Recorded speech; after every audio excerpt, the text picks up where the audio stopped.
Okay. Well, Salem, welcome to the podcast. It's great to have you on here. It's amazing to be here. Thank you so much for having me. I don't know what I should tell people about you because we've known each other for a little while now and we've worked together in different ways. But I'll mention a couple of things. One is, first of all, I wanted to have you on here because you are a composer and a performer and a teacher of music and art. And second of all, you have done some really deep work for yourself and you're stepping into a really powerful kind of work, which you call alchemy. So I want to talk about all of that. But I also want to tell people that you've been in Fearless Mastery, doing some really deep work there for several rounds now, and you've come to our retreat in Costa Rica and North Carolina, and so I think it'd be really cool to talk about how you have done work there, and it's affected or helped your creative work. And then one last thing I want to share is that you are the co-creator, probably the main creator of the music that starts this podcast. Yes. And that's your voice that people can hear. And cello. And cello. Okay, cool. Yes. And so, yeah, they've been listening to your work, probably for a little while now. It's such a joy and a gift to be able to provide something for your podcast. So. Yeah. Okay. Cool. Well, thank you for that contribution. Like your art is in mine. So I really appreciate that. Thank you. Okay, so there's a lot to talk about. So let's just start with a little bit about you as a creator. Yeah. So you've been performing and composing for a while now. I don't know how long have you been composing and performing? I've been composing since I could reach a piano. Basically, I was very lucky to be born into a musical family. So basically, as soon as I was able to speak, I was singing more or less and coming up with little melodies. So it's just in my blood, music. Yeah. And then professionally, how long have you been performing and composing? Oh, sure. I started around the age of 13, playing in coffee shops. Yeah, and I released my first album at the age of 14. So I started recording that when I was 12. Very fortunate to have access to the resources to do that. So I got started pretty young. Wow. That's amazing. I at that age, I don't know if I could have actually gotten onto a stage or stood in front of people and done something. So that takes a lot of courage. It was easier the younger I was. When I was a little girl, it was all I wanted to do was be on stage. And the older I got, the more in my head I got, the harder it started to get. So it's kind of an interesting journey. That is interesting. Can we talk about that? Is it okay if Yeah, sure.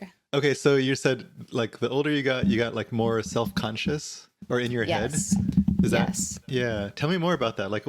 What how did that evolve and what age was that happening? And then what effect did that have on you performing? Man, that was probably when I hit middle school. That's when all the hormones start happening. So there's the growing up stuff that happens for sure. Mm-hmm. But also just you start to become more aware of yourself in the world and the impact that the self it creates. And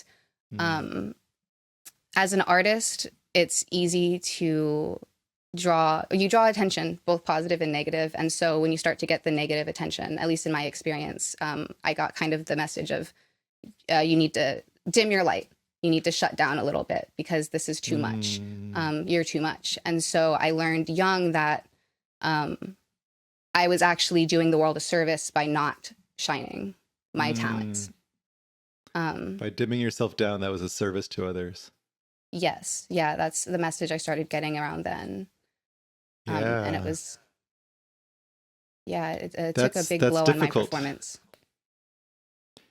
Yeah. Sorry if I cut you off. Oh, no. I think our network connection is a little choppy, but that's had to be difficult. And so I love that you're sharing that because it's a really vulnerable thing, but I imagine people listening or watching, there's going to be a bunch who can relate to that. It's you are too much. And so, to keep myself safe, I have to dim myself. which Right. has to be difficult when you're, getting on stage and performing. Like, Exactly. yeah, tell me more about that. Yeah, there was like this double message happening where on one hand, those who are trying to support me, like my family, are telling me, you need to shine, you need to like go out and build a career for yourself at this age. Because Mm, it's nice to have that direction, right? That early in life to know, okay, sure. I want to do music.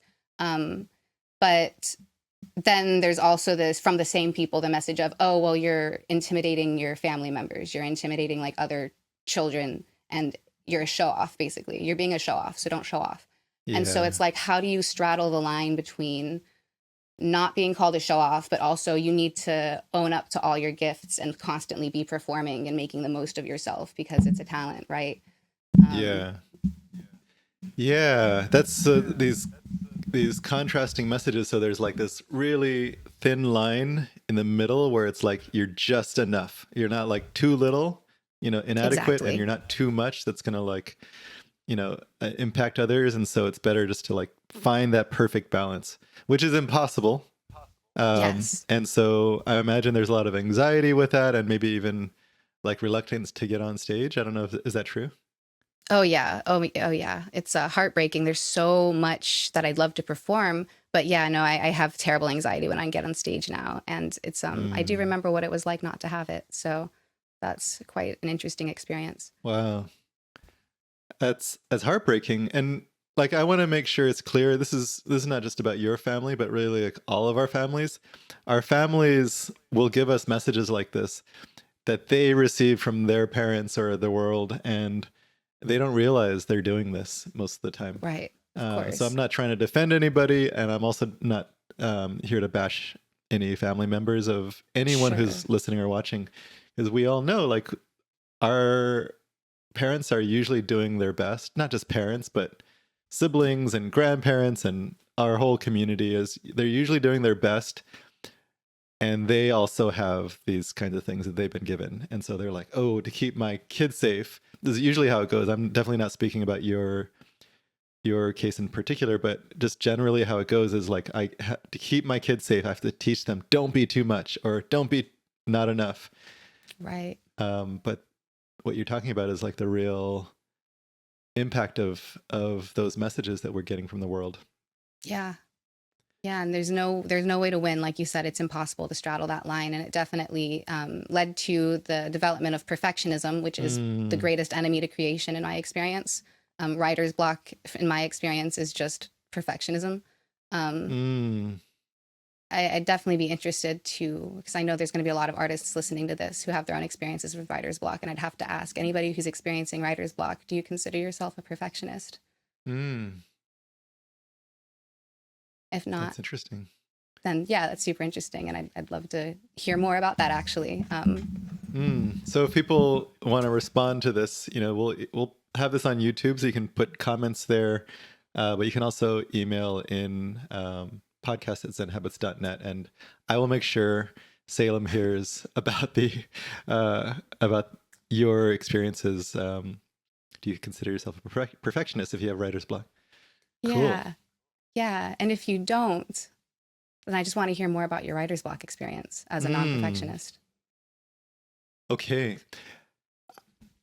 So that leads us to like how do we work with that? And so I'd love to hear Yeah. more about you, but I know that you not only have been working with that perfectionism and writer's block type of energy, but you've actually been going deeper into how to work with all of this, and something that you hit on while you've been actually in Fearless Mastery, called Alchemy. And so I'd love for you to like Yes. talk about alchemy and how you're working with that, those difficult things.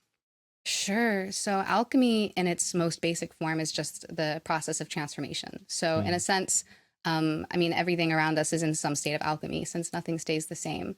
mm, Um, in the case of art, what I love about alchemy is if we take something, if we value it for its transformation, we look at art. What if the value is in the act of creating itself and not necessarily in the final product?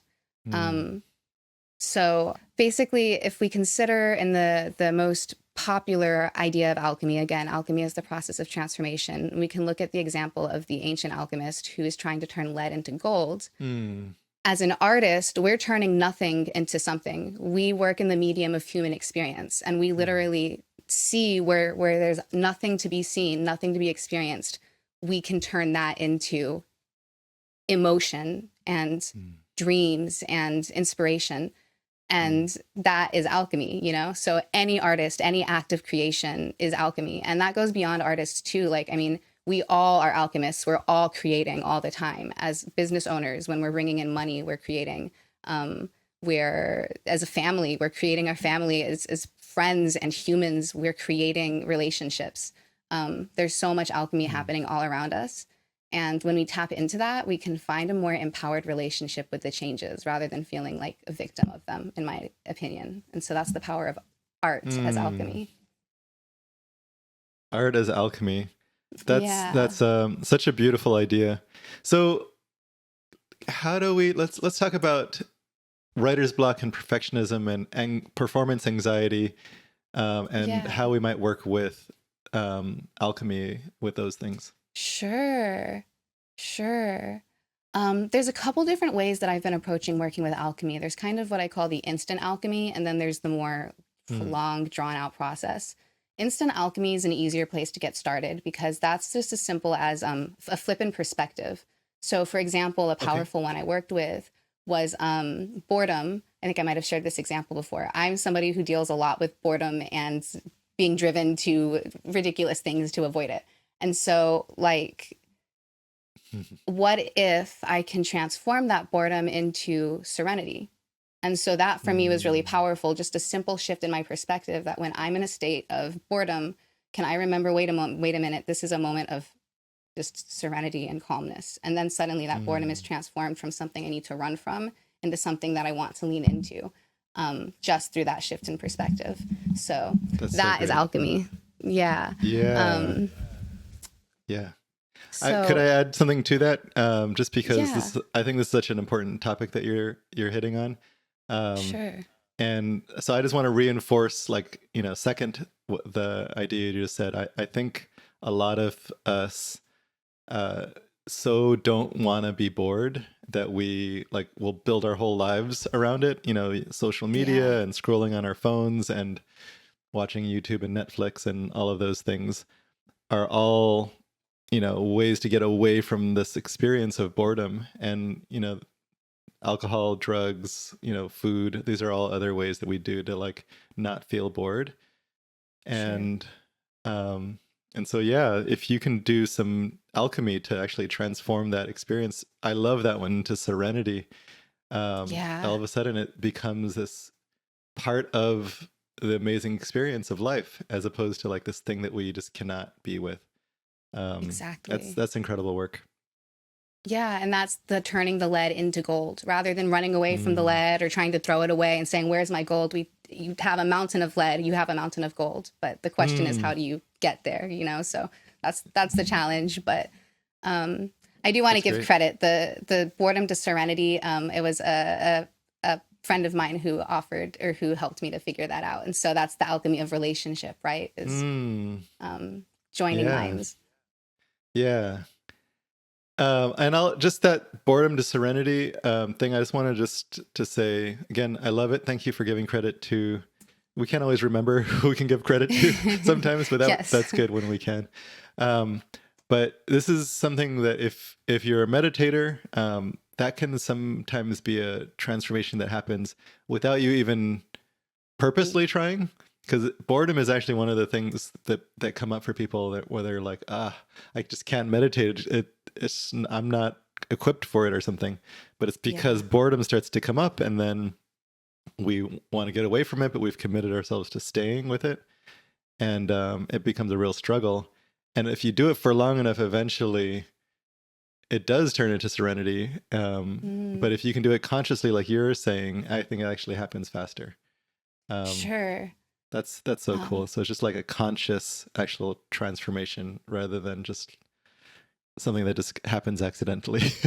Sure. Yeah. Sure. So let's imagine I have a performance coming up and I'm about to I'm like freaking out. So like, oh, I don't want to do this, and Sure. I'm feeling anxiety. And is there something that I can do to like work with that? Either instant alchemy, or what's the other one besides instant? Yeah, like the long 7-step alchemy is the one I've been Okay. using. Okay. And Yeah. people disagree over how many steps there are, but seven's a good number, not Okay. too many. But so this is a really cool example, actually. There's a friend of mine who I went to college with who is a performer, and she does not experience fear.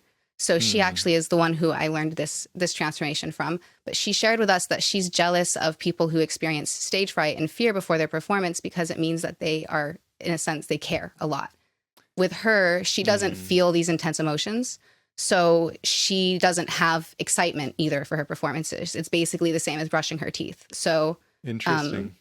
yeah. And so she said, actually, physiologically speaking, from my understanding, excitement and anxiety are the same thing in the body. It's like the heart's racing and we start to get a little sweaty and, all of that good stuff. So if you can shift the anxiety to a realization that this is something you really care about, you wouldn't be this scared if you weren't really hyped somewhere to be in this position, or if you didn't care a lot about this opportunity. So is there excitement to be found in the fact that you're about to step into something so meaningful to yourself? That's a tricky one, but Yeah. That's great. Yeah. Part of this season about creation and creativity is love, and so I married the two together, love and creation, and I think that's what you're talking about is like, if we didn't care so much, if we didn't, this wasn't an expression of our hearts and our love, then like we would just feel nothing. It's like brushing your teeth, right? Exactly. But yeah, What a gift. it comes with it. It's like a part of the experience is to have this nervousness and this like shakiness, and it's like, oh, this, if you're going out on a second date with someone who you had a great time with and you're like, oh, I care about this person, but I'm really feeling shaky about it. Exactly. It's Yeah. the same thing. And that feeling is that butterflies in our stomach. We love it, Yeah. right? And so same with a roller coaster. So we can actually transform in that moment. The opportunity is there to transform that anxiety into that excitement. But it takes practice. For sure. Yeah. Yeah. Yeah. Okay. There's a number of places that I'm interested in going to. So I'll just pick one. But Sure. since we're on the topic of performance, you've been performing for years in different ways. Sure. But I know that one of the things that you want to do more this year is do more live performances. So can you tell me about that goal and like why that matters to you, but also like, how you're working with the anxiety around all of that? Yeah.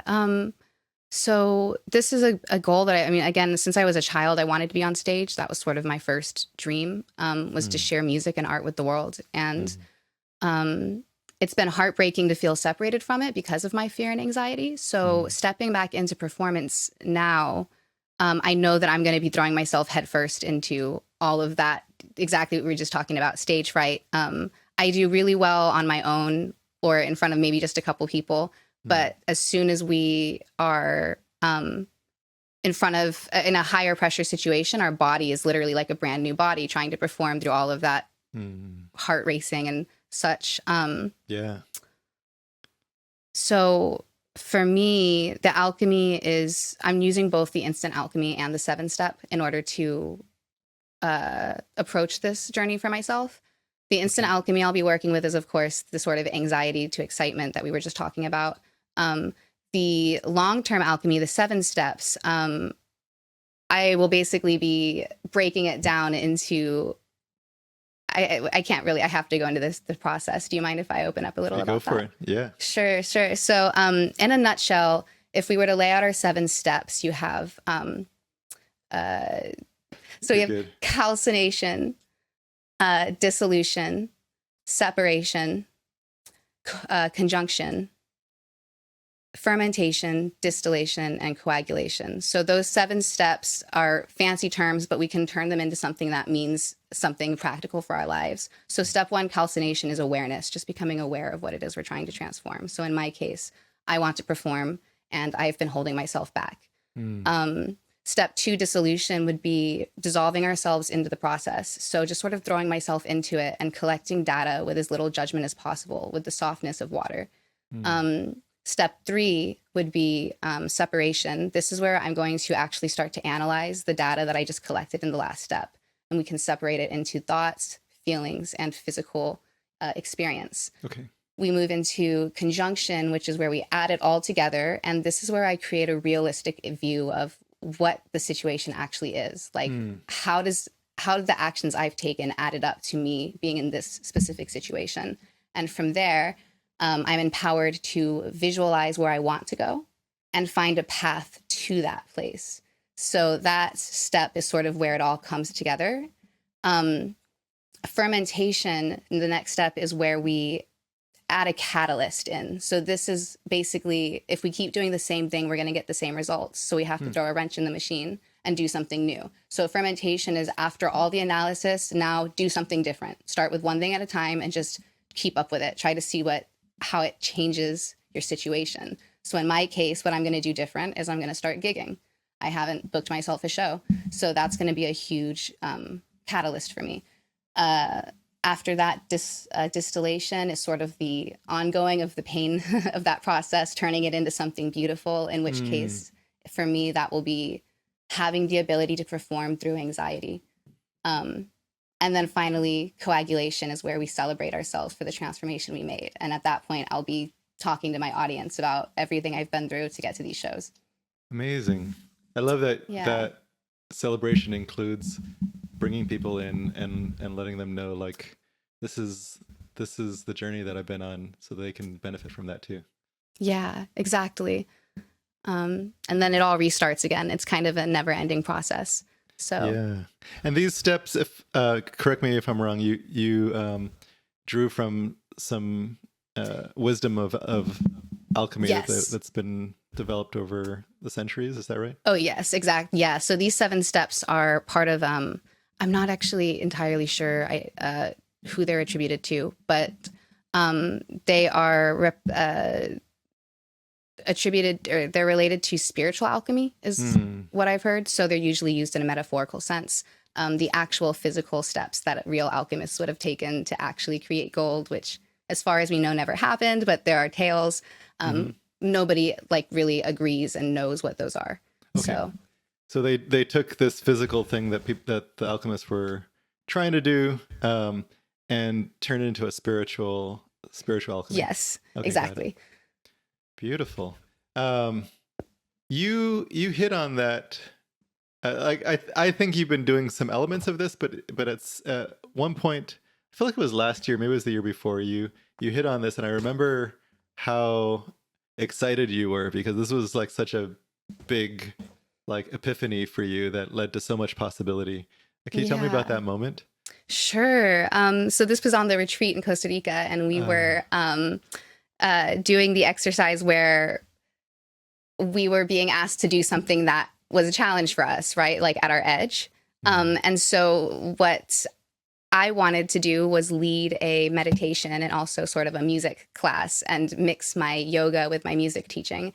And so I was asked to go and do meditation. And anyway, so I did that. And it was amazing to realize that I can actually mix these different parts of myself in a society where we're often, at least the message I've gotten, is that you have to put yourself in a box. You have to be a cellist, or you have to be a doctor, or, you can't even...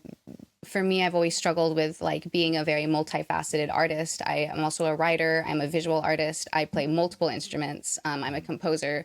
But when you go to school for these things, you have to pick one. You're a composer, or you're a cellist, or you're a pianist. And if you switch between them, at least one of the conservatories I went to for high school, which I was so lucky to do, but there's almost this element of you're cheating on your instrument. You're not as committed as you should be because you're dabbling in all these other things. The sort of jack of all trades, master of none mentality. Right. But what was it? Yes, I've changed that phrase to jack of all trades, commit to each one. And so I feel as long as you really are committed to each of these multiple trades, they're all going to become one unified whole. It's not like there's Salem the cellist and she's different than Salem the visual artist. Like, Mm. I am alchemy. Every single one of us is alchemy. We're not this one thing in a box. You can be a doctor and a trumpet player. You know what I mean? And oh man, Borodin is a great example of this. He was a chemist and a composer. I learned about the same man in my chemistry class, and then played one of his pieces with my orchestra. Like, Interesting. how that's so cool, right? Yeah. So, anyways, like I think we could use a lot more of that in our world. I love that. Just some like being devoted in multiple places and then just bringing them together and finding the magic that happens there. Exactly. Yeah, Yeah. and you've been playing with that, right? Like bringing I didn't mention this earlier, but you've been a yoga teacher for a while and a music teacher, and so just bringing these different things that were like completely separate worlds and merging them together. You've been playing with that since. How has that been working with others in that way? Oh, it's been amazing. I've been learning so much and learning about how alchemy actually does help people like change their lives, this alchemical philosophy. Mm. But I've been offering a class that I'm calling Alchemy, which stands for All Life Can Heal, Music and Yoga. And it's a Hmm. mixture of yoga, and it's like an hour and a half long. We start with 15 to 20 minutes of yoga and then do a full length music lesson and then Mm. discuss alchemical philosophy and how we can use that to grow as musicians and also in our lives. Fascinating. And so people can work with you if I put a link. Yeah, They can come and work with you in this way. absolutely. Yeah, I'd love Okay, to cool. keep sharing alchemy. Um, okay, this is amazing. You also have a term for I think it's the performances that you want to be doing this year called sound alchemy. So Oh, can you yes. tell me about that term and like tell me more about it? Sure. Yeah, so I adopted that because I'm such a multifaceted musician. So for example, I'm a composer and a songwriter, and they are Mm. put into separate buckets because there are, some differences. But I don't like to always be like a hyphen, hyphen, hyphen, hyphen. So Mm. sound alchemist to me is my way of saying I work in transforming sound, like period. And I mean, all of us Mm. are sound alchemists as long as we create sound. When you speak, when you clap, you're sculpting sound waves. That is creation. Right.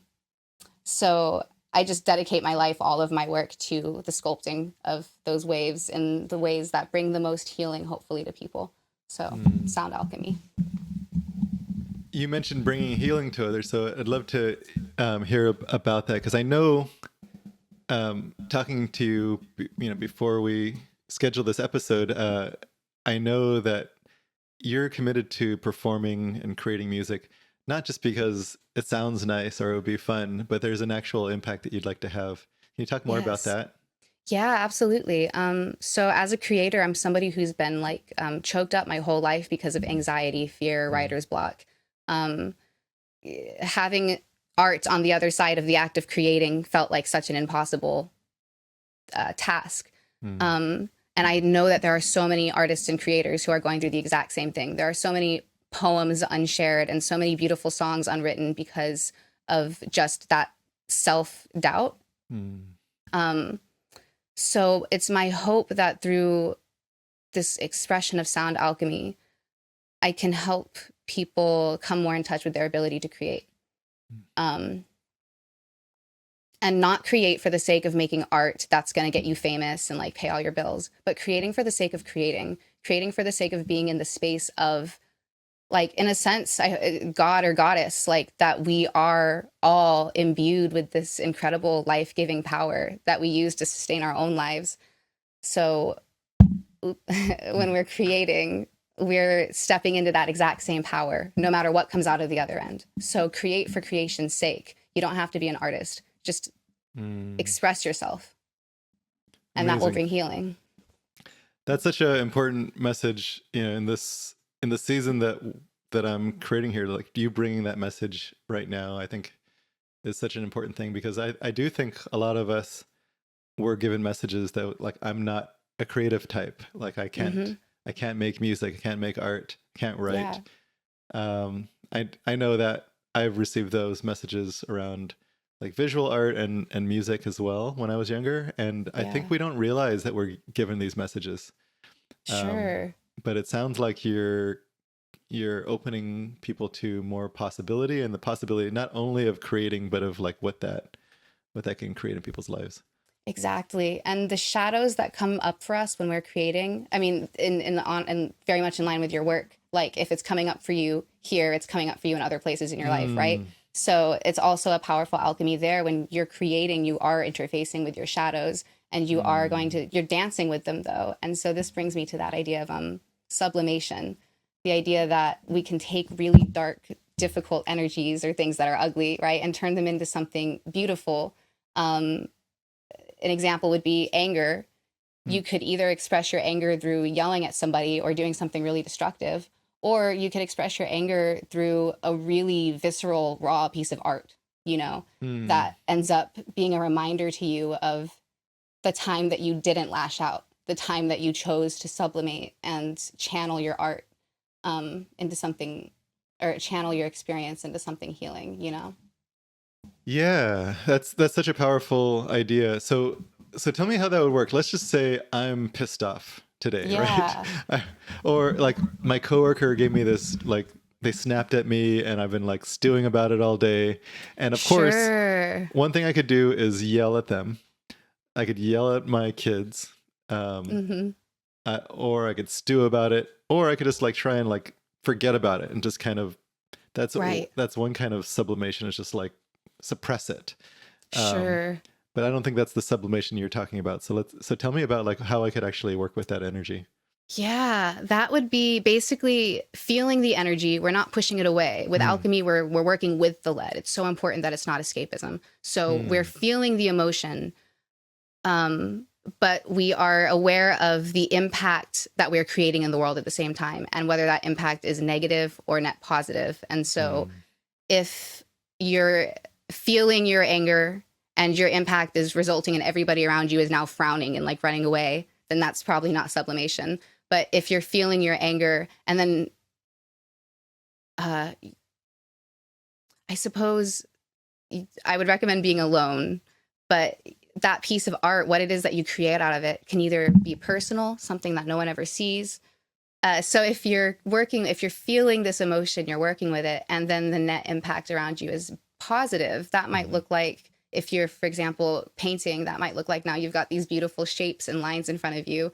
If you're making sounds, you've now got a soundscape that's helping you to channel this experience. Even if you're making like heavy metal or really jagged, um, Hmm. those kind of like visceral sounds, you're experiencing the energy still, but in a way that is, I think there's almost a feeling of release, catharsis. Hmm. That's the word. It's cathartic in a way Hmm. that doesn't leave a bad taste in your mouth, unlike the catharsis we get from yelling at people.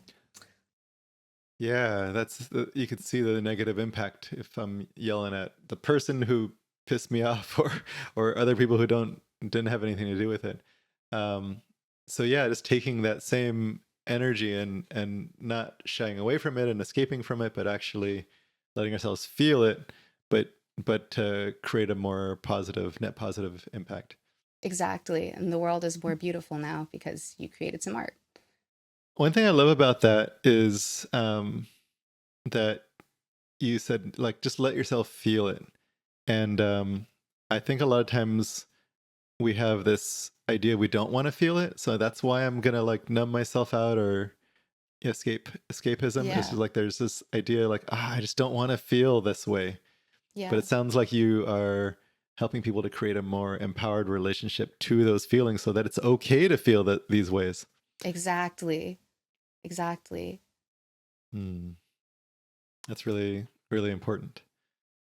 Yeah, that's I think that that's also why I like to explore dark topics in my music and dark tonalities and stuff, because it's a way to get closer to our shadows, but it's Hmm. not so uh it doesn't taste so bad. It's like putting sugar on the medicine, right?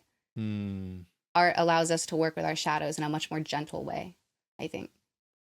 That's amazing. Like I think people shy away from dark stuff in their art because of Yeah. their relationship to these shadows.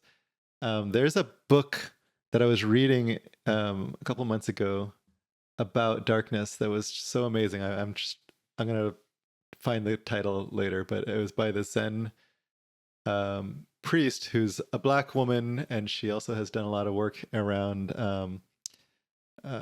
medicine, like as a woman, she's a medicine woman as well. Yeah.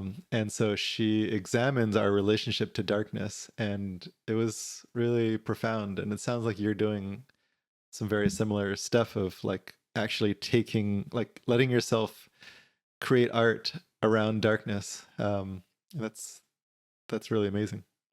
Thank you. Thank you. Yeah, I'd love to hear about that book. Okay, I have it somewhere, but I don't have it here.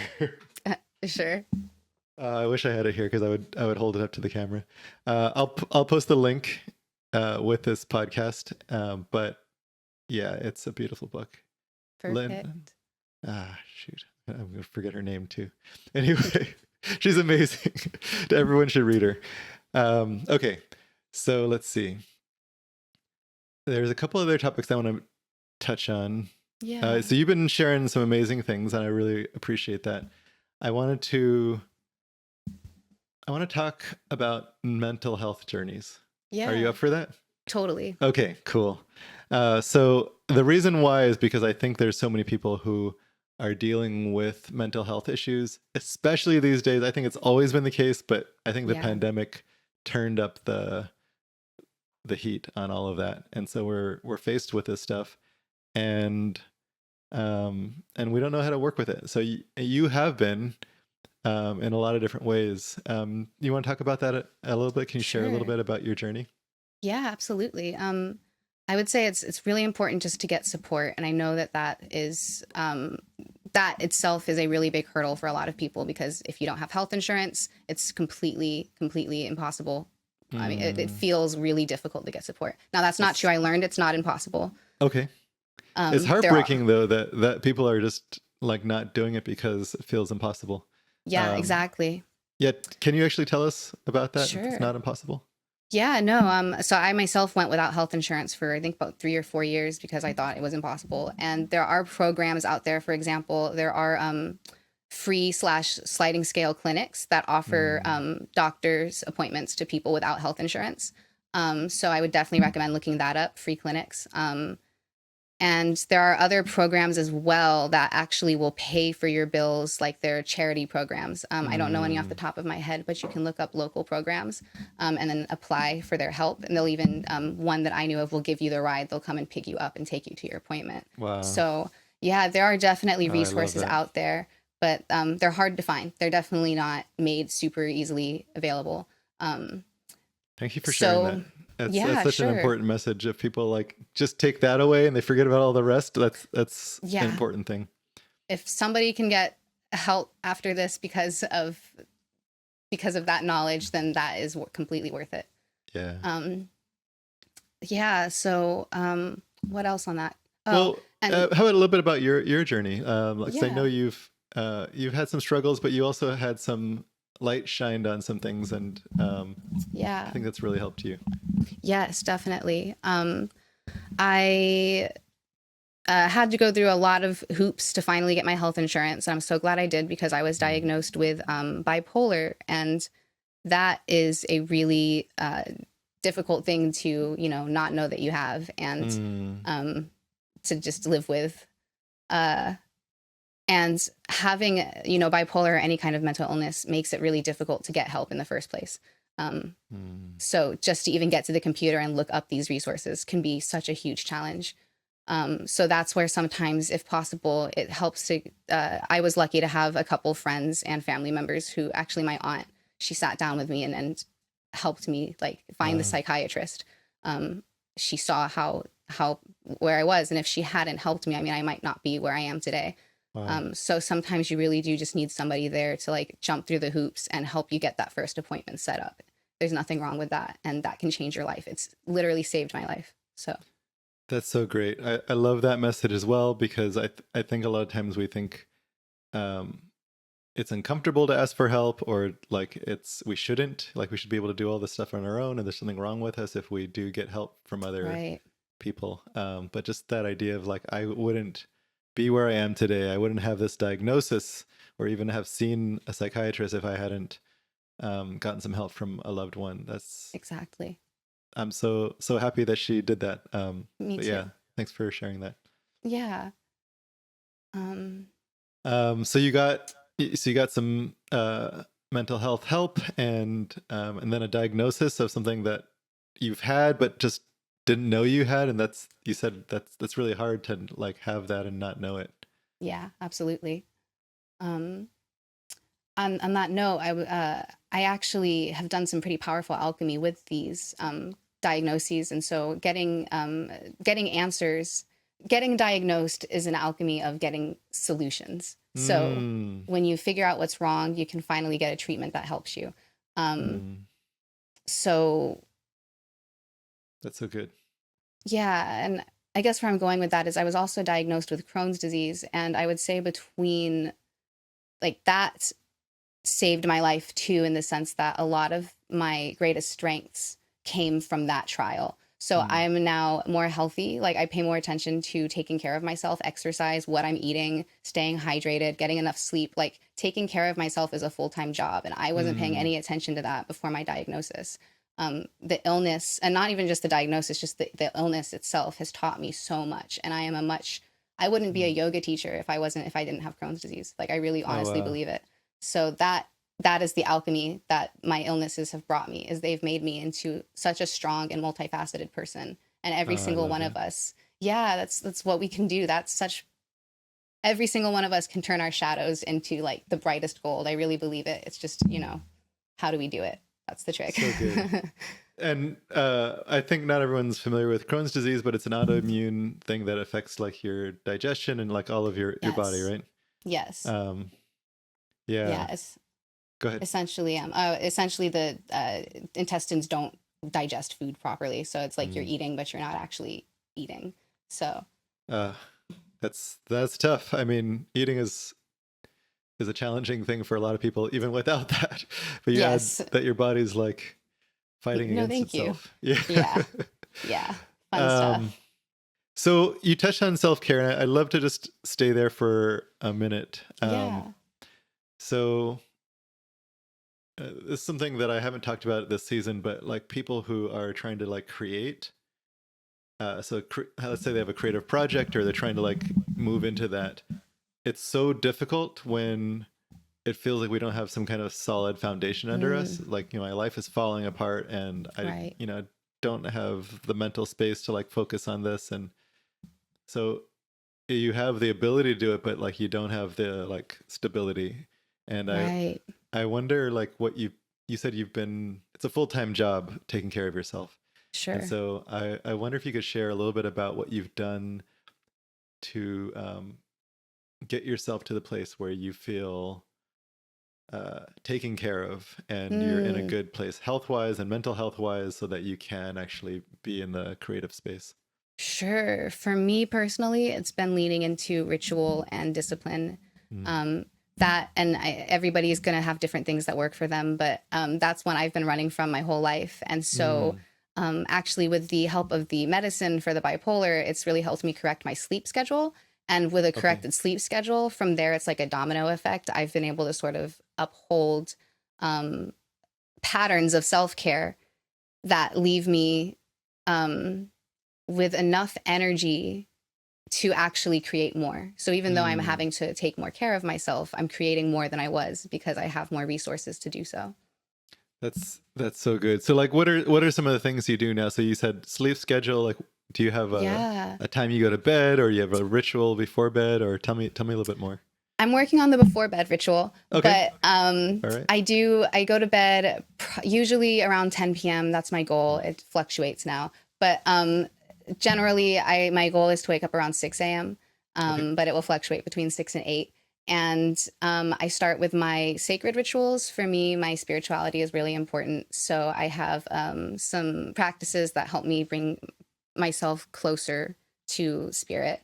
Mm, Um, and I just love starting my day that way. And then after that, I go and do my like self care, cleaning up and getting ready for the day, but within the lens of the spiritual work. So mm, for example, the shower itself can be a cleansing ritual. It's not just like a shower. It's like you're working with the element of water and being healed and nourished. And that's amazing. completely changed how I approach my self-care, because I used to see it as this annoying thing I had to get out of the way, like another shower, another brushing my teeth, like every single day.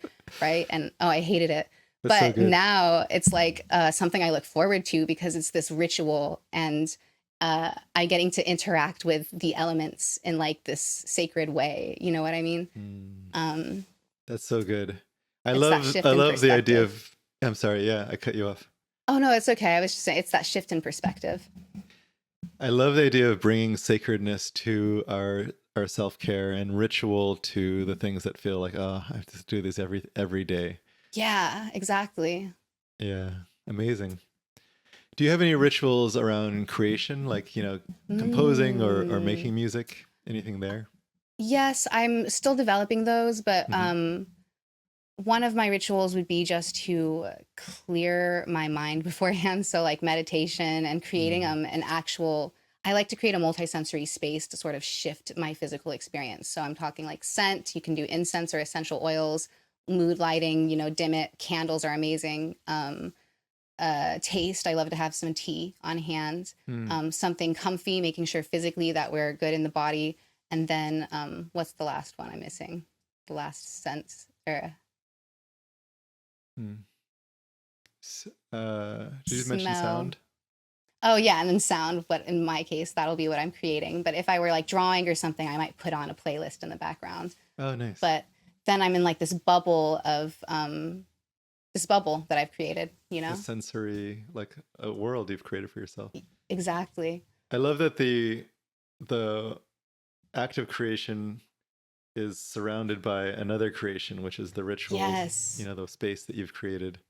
totally. And I think that's what helps me get into that creative mindset versus when I don't do Mm. that. Because then I'm just sitting down and I'm like, okay, I've got to pump out a masterpiece now. And oh my God, like that does not work.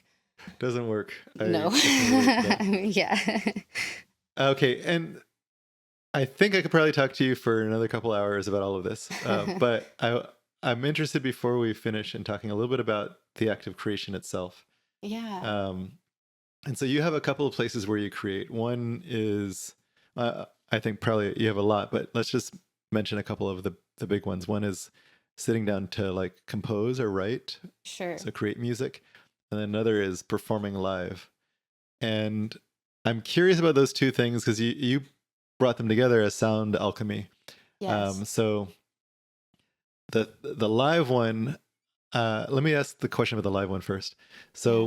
with live music, with a live performance, what I imagine is you could get on stage and just do the thing that you practiced, right? You have some Right. music already ready to go. You know the music really well because you practiced it for hours, let's say, and then you get on there and you just do that, right? So it's almost um, like following these steps.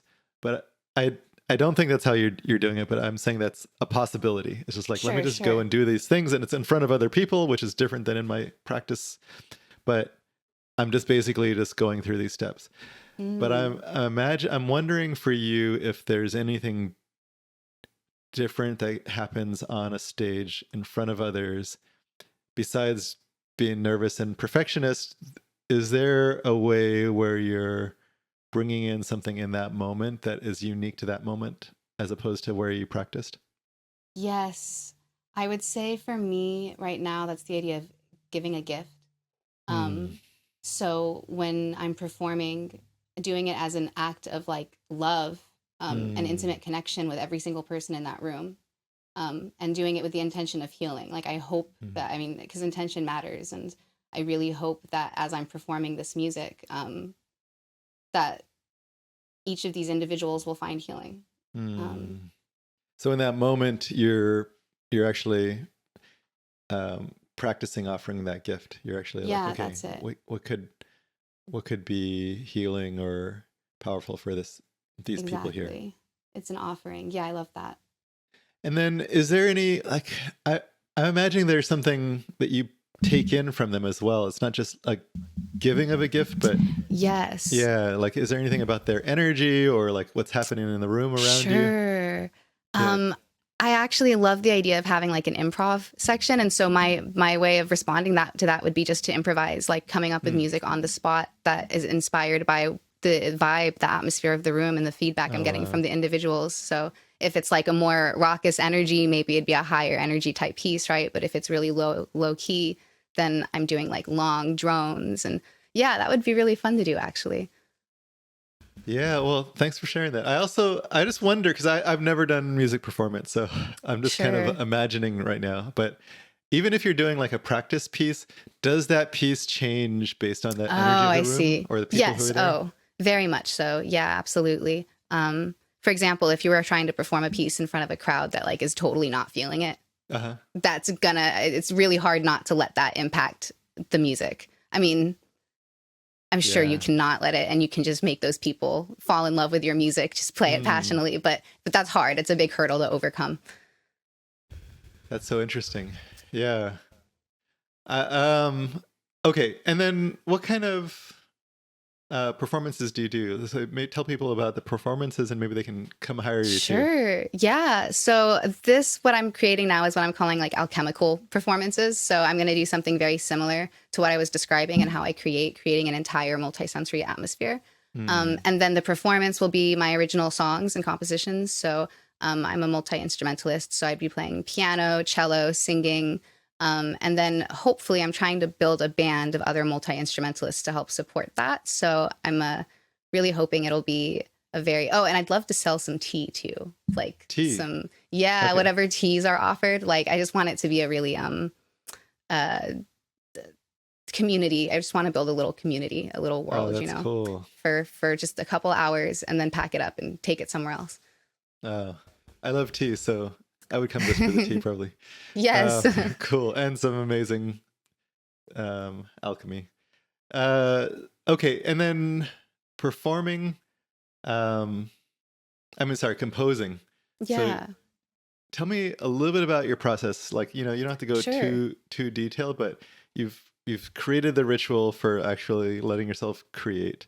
Um, tell me about the actual like, you know, process of creating something. Yeah, it's so unique and individual to each piece. Mm, So it's hard to sum up, but sure. where I usually start is in the energy, the emotion. So I just have to really sink into the vibe of whatever it is I'm creating. Mm, So, for example, I wrote two pieces for a horror movie recently called The Outwaters. And okay. one is a song, a dance song that's like for a club, and the other is it's a choir piece. So they're very different. I'm using my composer muscles and my songwriting muscles. Um, but they both come from the exact same place, which is Hmm, this dark, deserty energy, basically. So the two pieces I feel match, and I've been told they match, even though they're stylistically so different, because the source is the same, if that makes interesting. sense. It's just the expressions, whether I'm using drums or a choir, Yeah. is what changes. Yeah. Do you do you watch some of the scene first, or Oh, this is yeah. okay? I was wondering if like the director just tells you about it because I think they edit the scene with the music. So how does that work? I can't speak to how all of them work. I know Okay. how Robbie, the filmmaker that I work with, works, and Okay. he films first and then he edits the clips to the music.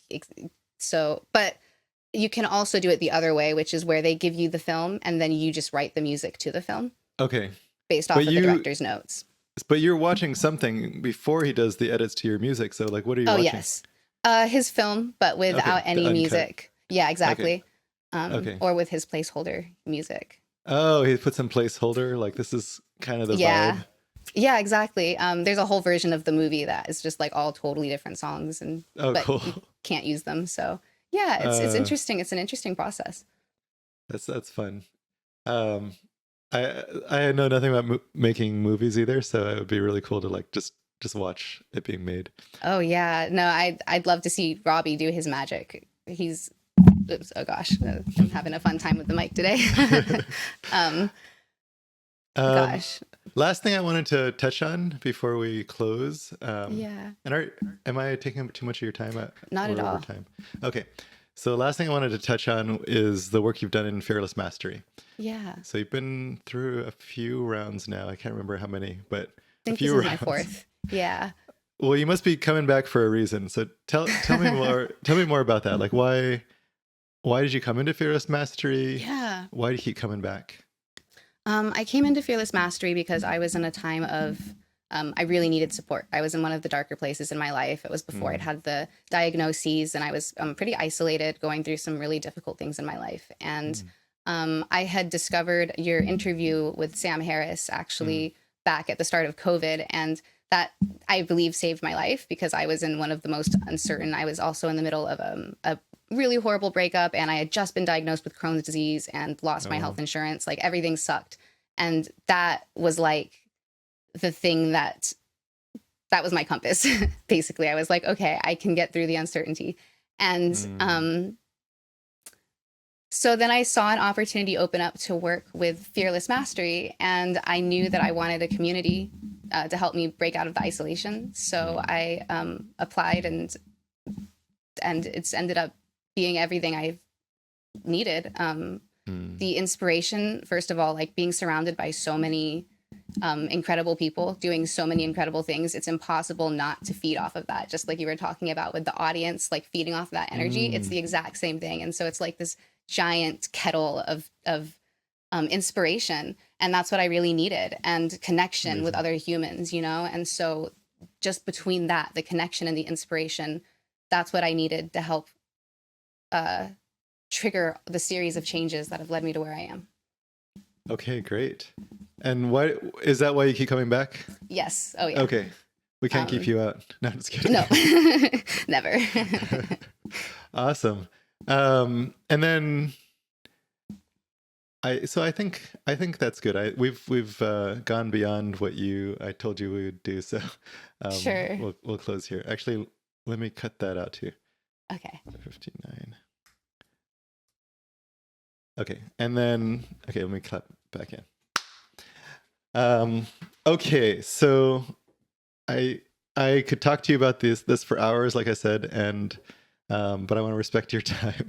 You have other things to do than be on a podcast. But I really appreciate what you've shared here today.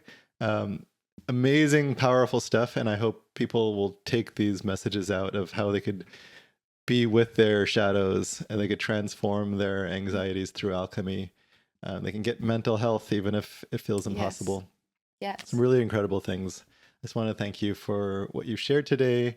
I want to encourage people to go check out your music, to hire you as a performer, and get you on doing some gigs, and then as well as come do some alchemy work with you. I think that'd be amazing. Please. Oh my gosh. Thank you so much. It's really been incredible to get to explore this with you and to share with everyone. Amazing. Salem, thank you. Thank you for the time. Thank you for the message that you're bringing to the world and for your art. Of course. Thank you.